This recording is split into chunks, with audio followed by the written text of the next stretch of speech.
So another day, another $150 million of your taxpayer money up in smoke. Back in 2010, the Department of Energy gave $250 million to a factory in Michigan to produce batteries for the Chevy Volt. President Obama touted this as a step in the right direction to bringing manufacturing jobs back to America. Well, here we are 2 years later, and Compact Power has yet to produce a single battery.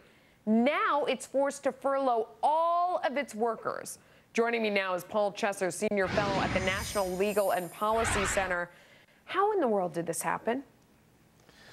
Well, it's just another in a long line of gifts that the Obama administration handed out to electric vehicles, the batteries that are supposed to run them, and the chargers. It's a big failure. There are 6 car companies that got loan guarantees in the billions of dollars. Ford got $5.9 billion. Nissan got $1.4 billion. They gave grants to the battery companies, a number of them up in Michigan, and either they've gone bankrupt, like Ener1 in Indiana went bankrupt about a year ago. We've got LG Chem that we just talked about here that is now laying off employees. There's another one that's in the same location in Michigan, A123 Systems, which got $249 million in right, subsidies and that's the exact same stimulus. story.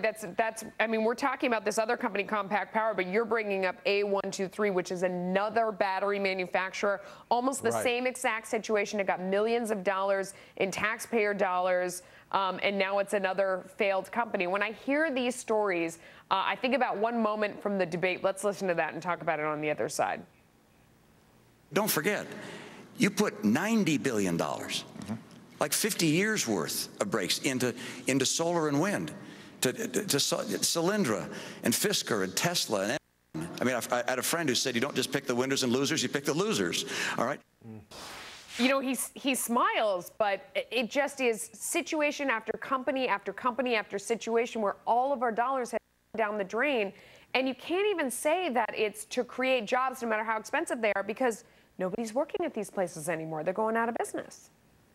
Right. Well, you know, the energy policy is something that Governor Romney could really stay on and really embarrass the president, because the so-called green investments have all been failures, and gas prices are double what they were when he came into office. I mean, the energy is a huge issue. People are really ticked off about going to the gas pumps.